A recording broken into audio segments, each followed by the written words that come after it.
Una vez que los tubitos están transitando, el líquido está transitando por los tubos, el combustible se encarga de hacer el cambio de fase, como les había comentado, en la caldera. A partir de allí, entonces, este vapor con toda esa energía, presión y alta temperatura, va hacia la turbina que ya les comenté. Aquí está un ejemplo. Tiene que mover el vapor a estos álabes para que entonces produzca un cambio de energía, pero que se da sobre todo en un movimiento rotativo del eje, es decir, energía mecánica. Se consigue aquí representado esquemáticamente. Luego, al fin y al cabo, ¿cómo la pueden imaginar en nuestro ciclo? Por cierto, aquí está la representación, me gusta mucho con todos sus álabes. El vapor viene, impacta los álabes, rota el eje y el eje va conectado a un generador que es el que produce electricidad. Hasta aquí está mi objetivo cumplido. Palomita, ya está la electricidad producida en ese ciclo, pero ojo, la palabra ciclo denota otra cosa, porque resulta que si ya yo conseguí aquí el trabajo, ¿qué le pasó? ¿Qué le pasó al fluido? Que logró obtener ese trabajo, que aquí se forma entonces aquí hay una transformación energética entre el movimiento rotativo del eje hacia el alternador o generador que es el encargado de producir la electricidad, que luego aquí se muestra línea de transmisión que va a nuestras casas e industrias, pues ya eso es obvio, ¿no? Pero bueno, nuestro ciclo está aquí. La sustancia va de la turbina al condensador. ¿Por qué? Porque yo necesito que ese vapor que yo utilice sea otra vez transformado a líquido para que justamente cumpla un ciclo, es decir, que retorne a la caldera. ¿Cómo hago eso? Bueno, pues si ya lo tienes en vapor, pásalo a líquido. ¿Cómo hago eso? Necesito un equipo que condense. De ahí el nombre, condensador. Recibe vapor y saca líquido. ¿Cómo lo hace? Necesita sacar todo el calor, esa energía con el que viene este fluido de la turbina. Imagínese que venga con una temperatura determinada y un estado saturado de vapor, por decir algo. Pues necesito pasar de vapor a líquido. ¿Cómo hago eso? Necesito enfriarlo. Por eso en el ciclo de potencia se muestra ese esa salida de energía, ese enfriamiento como Q-out, es decir, salida de calor para poder hacer este cambio de estado. Luego, esto es clase básica, pero yo me divierto recordándosela. Al fin y al cabo, ¿cómo hago eso? Fíjense, el equipote que está aquí. ¿Ustedes creen que es fácil sacar el calor de un ciclo de potencia? Pues no. Necesito, entre otras cosas que se puede usar, una torre de enfriamiento para que entonces esta agregue a los tubos agua fría y el contacto con el vapor, imagínense que el vapor sea por aquí, aquí transita el agua fría, el contacto de estos dos fluidos, frío y calor, permite entonces que el vapor descienda se transforme de vapor a líquido. Saben, por favor, por qué corregí ahorita, porque este proceso ocurre a temperatura constante, recuérdenlo. El proceso de condensación y evaporación o cambio de fase siempre ocurre a presión y temperatura constante, así que esto lo que va a hacer es simplemente a cambiarle el estado, pero va a seguir ocurriendo a P y T constante, de vapor a líquido. Entonces, por aquí tenemos ya el líquido obtenido en el condensador. Repito, aquí está Q-out, aquí está Q-in, aquí estaría el W-out, que es la potencia de salida en la turbina, y finalmente aquí necesito retornar a la presión de la caldera. No se crean que el condensador trabaja a la misma presión de la caldera.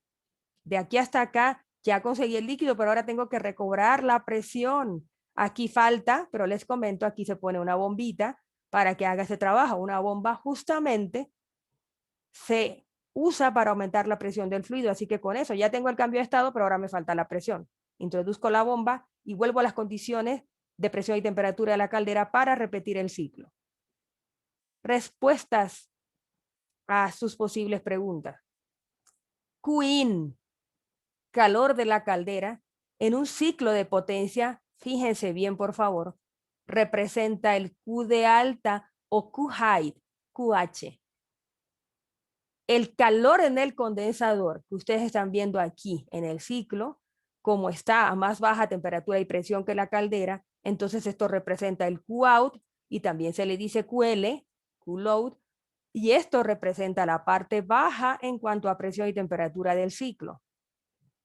Resumen, un ciclo termodinámico trabaja entre dos niveles, de potencia que estoy describiendo, trabaja entre dos niveles de temperatura, llamadas T high o T de alta y T low o T de baja. Q high QH, QL. Espero que me sigan ahorita para responder, repito, a las inquietudes que me están ahorita comentando en cuanto a nomenclatura. Ciclo termodinámico, 2 niveles de temperatura, alta y baja. Esto es ciclo de potencia. Permítanme hacer aquí el paréntesis. ¿Qué sucedía en un ciclo de potencia? A mí me explicaron que ya en ciclos de Carnot, o sea, considerando todos esos equipos ideales adiabáticos y nada de pérdida, y este es un ciclo solamente de referencia ideal que se llama Carnot, ya he explicado anteriormente, la eficiencia de este ciclo térmica es 1 menos TL entre T height.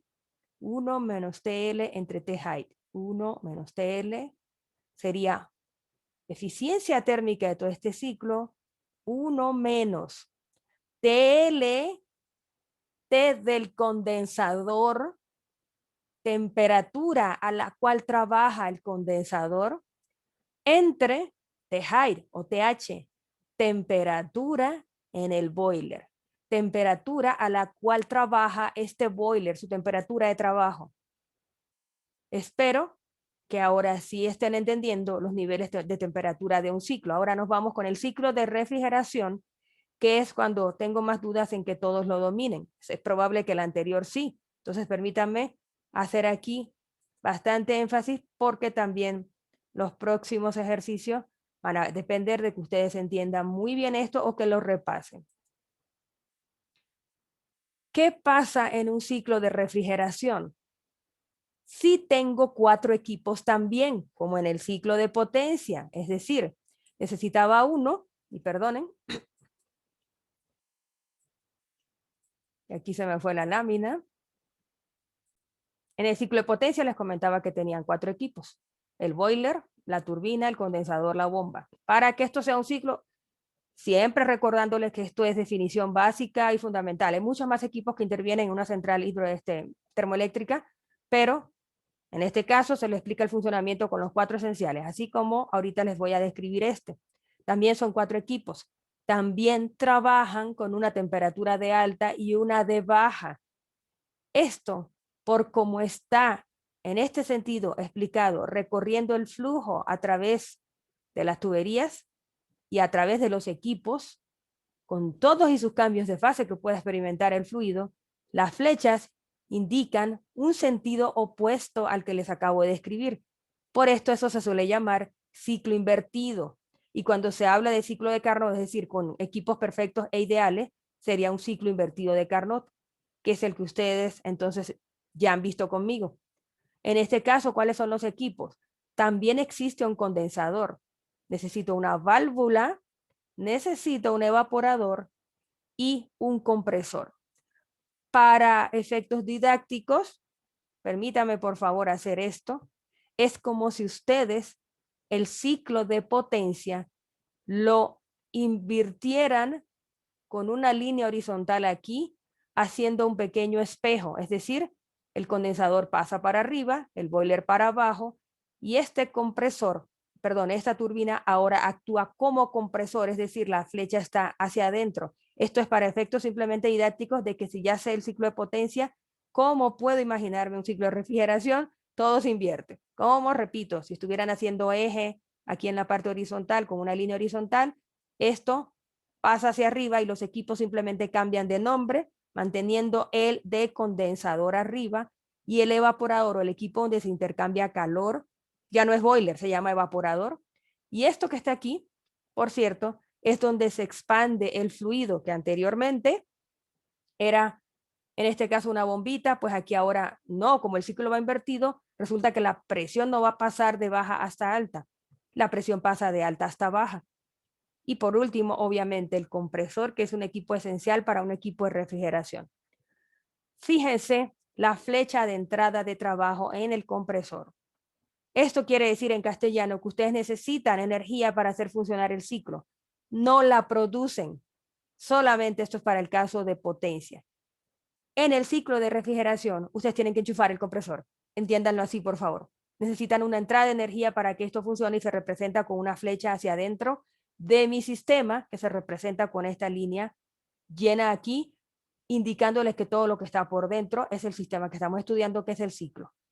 Aquí estarán los alrededores. Recuerden que esto también se llama fuente y sumidero a las respectivas entradas y salidas de temperatura.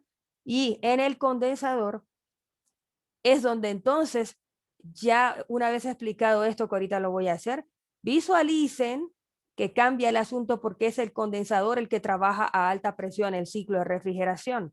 Por eso el QHAI de aquí, nótenlo. En la parte baja del ciclo o trabajando a menos temperatura y presión se encuentra el evaporador. Por eso en un ciclo de refrigeración, QL corresponde al evaporador. Está aquí representado. Niveles de temperatura de este ciclo: alta, condensador; baja, evaporador. QH y QL. Ahí está su pregunta respondida. Ahora, ¿cómo funciona? Empezando, por ejemplo, desde el evaporador. Este equipo está encargado, como su nombre lo indica, de pasar líquido a vapor. Aquí es donde se da el efecto útil en un ciclo de refrigeración. Presten atención, por favor. Este equipo constituye, y ahorita les muestro la imagen, una de las rejillas que ustedes ven en su cuarto con respecto al aire acondicionado, me estoy refiriendo. Lo que ustedes están viendo pasar por aquí, el fluido que se representa, es un refrigerante, que es una sustancia que tiene unas propiedades especiales y que es capaz de evaporarse, es decir, puede cambiar de líquido a vapor, incluso a presiones bajas. Por eso es una sustancia especial. Se llaman refrigerante. Y la que nosotros usamos en los ejercicios más que todo es el R134. Bueno, imagínense que aquí está el cuarto a refrigerar, que ahorita en épocas de calor, ustedes a las 3 de la tarde se acordarán mucho de esto. ¿Cómo lo hace?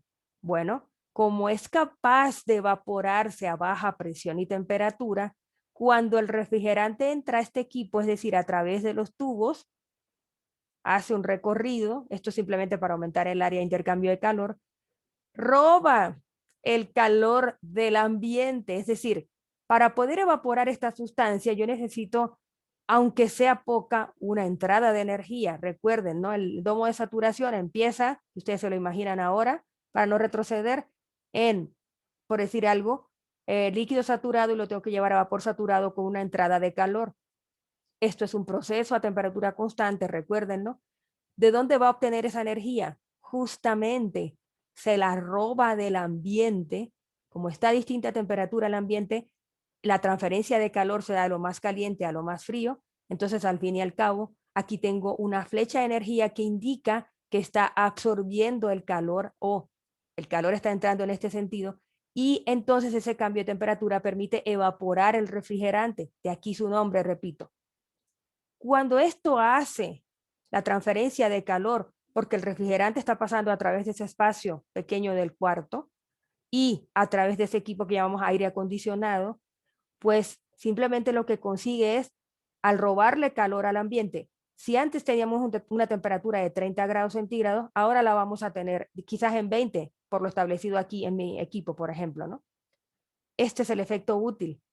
Se consigue, repito, porque por aquí transita una sustancia que se llama refrigerante con propiedades especiales, que es capaz de evaporarse a baja presión y baja temperatura, por ejemplo, la atmosférica.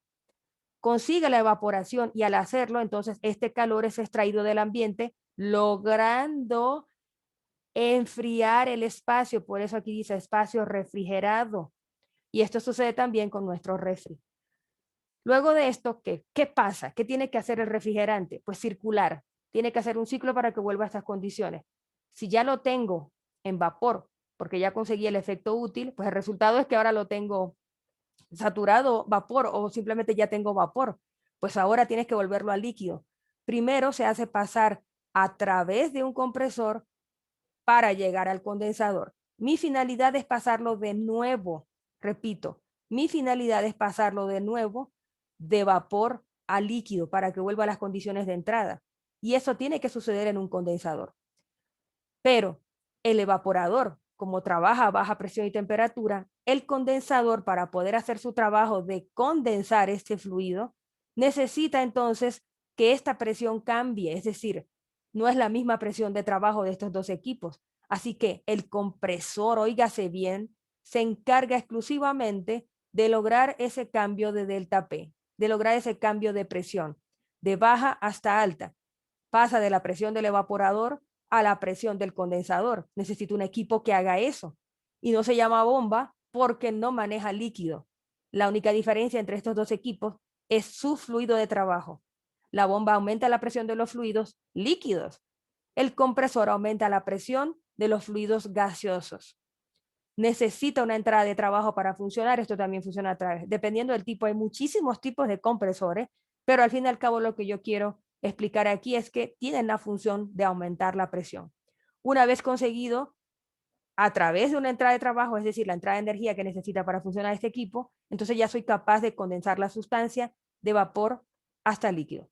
Aquí ocurre entonces lo mismo que en la central. Lo que pasa es que el medio de intercambio de calor ya no es una gran torre de enfriamiento, es el aire atmosférico fuera de la habitación, y que resulta que entonces al intercambiar calor con este fluido que viene más o menos caliente, como el aire está más frío, la transferencia de calor es del condensador hacia afuera. Por lo tanto, lo que está aquí va a estar calentándose constantemente porque está sacando calor. Es decir, el calor usa el aire como medio de enfriamiento para lograr condensar el fluido que pasa a través de los tubitos por los cuales circula el refrigerante. A partir de aquí, entonces lo que sucede es, por eso ustedes detrás de la nevera, perdón, en mi lenguaje de mi país, en su refri, ponen la mano atrás, entonces ustedes ya tienen, digamos que mucho más caliente que el ambiente al cual está la cocina. Es porque aquí se expulsa el calor de rechazo, repito, llamado Q-out en los ciclos, calor de condensación. En este caso, por trabajar a más alta temperatura y presión que el evaporador, se le llama calor de alta. A partir de aquí consigo mi objetivo, ya lo tengo en líquido. Ahora, ¿qué hago? Pues recuerda que estabas a alta presión. Necesitas llevarlo a la evaporación, es decir, al estado de presión del evaporador. ¿Cómo hago eso? Pues la expando. Ah, pues una turbina. No, no necesitas un gran equipo para expandir el fluido. Existen otros más sencillos que se llaman válvulas de expansión. Punto. Es un equipo muy sencillo que yo les di como introducción en sistemas abiertos, que simplemente se ocupa, en este caso, de bajarle la presión al fluido para que vuelva a las condiciones del evaporador, cerrando el ciclo. Conclusión. ¿Cómo puedo ver el ciclo de refrigeración en un Carnot, por ejemplo? Bueno, pues obviamente aquí les estoy representando el ciclo de potencia, alta y baja. ¿Cómo sería el de refrigeración? Toda esta explicación es la del Carnot. Recuerden que ya la vimos a todo detalle. Este es de dónde sale la eficiencia térmica del ciclo de potencia ya vista. Y en este caso era la introducción para explicarles esta importante relación. Ahora, con respecto al de refrigeración, me voy entonces directo para ver si lo puedo hacer entonces con su ejemplo. Fíjense bien la diferencia. Este es un ciclo de Carnot con las flechas invertidas. Quiere decir que es de refrigeración. Siempre visualicen aquí en la parte baja el condensador, perdonen, el evaporador, que es el que funciona a más baja temperatura y presión en el ciclo, y en la parte alta el condensador. De ahí los calores de baja y alta que corresponden a la última lámina que les expliqué, a la temperatura baja y la temperatura alta. Espero que con esta explicación se haya aclarado los diversos niveles de temperatura que existen en un ciclo y que son distintos cuando se analiza potencia o refrigeración. Ok, obviamente siempre existirá alta, por su nombre lo indica, siempre existirá en la parte alta del ciclo una temperatura de trabajo alta de los equipos y una temperatura baja. En el de potencia se llama caldera al equipo que funciona con calor de alta o T alta y se llama condensador al equipo que funciona en la parte baja, pero aquí en refrigeración se llama evaporador al calor de baja y condensador al calor de alta. Mejor representado imposible con este ejemplo de R134. ¿Qué deben también aprender con respecto a esto? Aparte de que ya vieron este ejercicio, el COP es muy distinto a lo que acabo de recordar acerca de la eficiencia térmica del ciclo de Carnot para potencia. Aquella está en función de temperatura, es una función sencilla de 1 menos TL entre T height, pero aquí se denomina para ciclos de refrigeración coefficient of performance, como les decía, coeficiente de desempeño, y relaciona entonces cuál es el efecto útil, mi rendimiento, cuál es el efecto útil, lo que obtengo en el evaporador, por eso está aquí el efecto útil de numerador. ¿Y qué necesito? Ah, pues necesito el trabajo del compresor, como bien me explicaron ahora.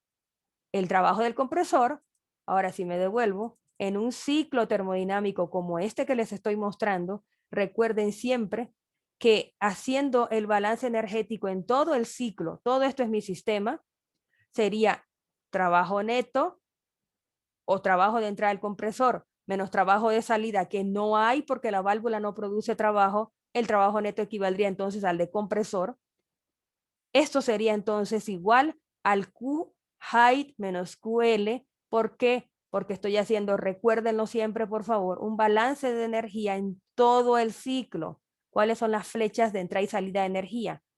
Q, H saliendo, QL entrando.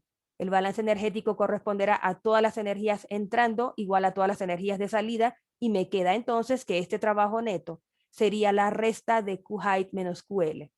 Este es el que va en el denominador. Esto es lo que necesito para accionar un sistema sí, pues puede ser calefacción, porque el efecto útil estaría aquí, pero en general les describo el ciclo inverso de Carnot. Entonces ese es lo que necesito para hacerlo funcionar. Esto va en el denominador cuando yo quiero calcular cómo es el desempeño de un equipo. Por balance energético, esto representa el trabajo neto del compresor, lo que está abajo. Así que entonces, haciendo ya las correspondientes definiciones de calor con respecto a entropía, recuerden que siempre es TL por el cambio de entropía y T high por el cambio de entropía, entonces esto se manifiesta de esta forma, y en un ciclo de Carnot, recuérdenlo, siempre van a ser iguales esos delta S. Así que otra vez tengo una función de temperatura, pero recuerden, por favor, escriban bien esto en sus libretas. El COP se utiliza para ciclos de refrigeración y está en función de las temperaturas de una forma distinta a la de Carnot de potencia. Esto es también Carnot y esto es refrigeración. TL entre T high menos T low. Siempre recuerden esta definición, por favor. Ahora mismo yo podría entonces ya resolver todas las dudas de este problema que fue el anterior. En nuestro aire acondicionado, fíjense bien, aquí así ilustrativamente con colores les colocan fluido caliente, fluido frío. Aquí entonces, fíjense el fan, extrae el calor de nuestro cuarto, lo pasa a través del evaporador, que entonces, gracias a este aporte de calor, logra evaporar el fluido que transita a través de todo este montón de tubos que no es más que hechos así para que aumenten el área de transferencia de calor. Y luego ¿a dónde se supone que va después del evaporador? Seguimos la flecha. Del evaporador se supone que va un compresor, ¿no? Así. Después del compresor, imagino entonces que es este, seguiría entonces un proceso, o esto, uno de estos dos equipos será este el filtro también, me imagino. Aquí pasaría el fluido al condensador a mayor presión para que pueda ser enfriado hacia el ambiente. Aquí está la salida de calor. Por eso también cuando lo toca, este tiene que estar fuera de la habitación, obviamente, y el aire que ustedes, si lo pueden tocar, también estará un poco más caliente por la salida de calor. Entonces, esto sería nuestro condensador en el aire acondicionado.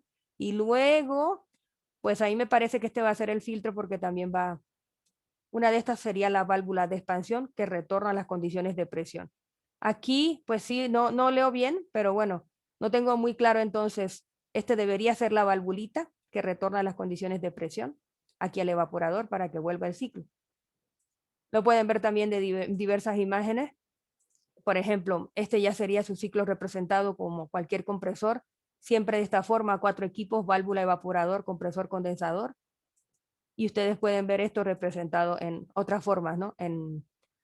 Por ejemplo, si ustedes ya ven este caso del aire acondicionado desglosado, pues entonces ya saben que existe el compresor dentro de su aire acondicionado que lo va a llevar al condensador, que se enfría con el aire y finalmente necesita una válvula, que es esta, por cierto, aquí se representa ya de otra forma, y que condiciona la bajada de presión necesaria para alcanzar de nuevo temperatura y presión del evaporador. Por último, recuerden esto,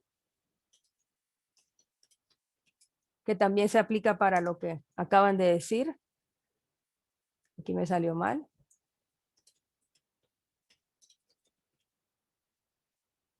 Wow, me entendió. En fin, recuerden por favor con este pequeño esquema el funcionamiento de un ciclo de refrigeración. Solo para recordarles, aquí tienen el compresor. Este sería entonces de dónde viene el fluido a través del compresor. Pues del evaporador, aquí roba el calor de los alimentos y el espacio a refrigerar a través de ese aporte de calor que es el Queen. Entonces logra evaporar la sustancia, va directo al compresor y finalmente el compresor lo lleva hasta el condensador, que son estos pequeños tubos que salen a través de nuestro refri, hacia el aire exterior. Finalmente, esto aquí pues es un simple filtro que coloca, en este caso, el esquema. Y luego, entonces, la válvula expansión, aunque no se muestra, puede ser esta forma, simplemente un tubo enrollado para producir una gran caída de presión a través de una longitud larga y un pequeño diámetro, que asegura entonces que retorna las condiciones del evaporador. Y pues, repito, una vez aquí ya vuelve el ciclo termodinámico y siempre visualicen esto, por favor, como una enseñanza de ciclo de refrigeración y un ejemplo a la vida diaria.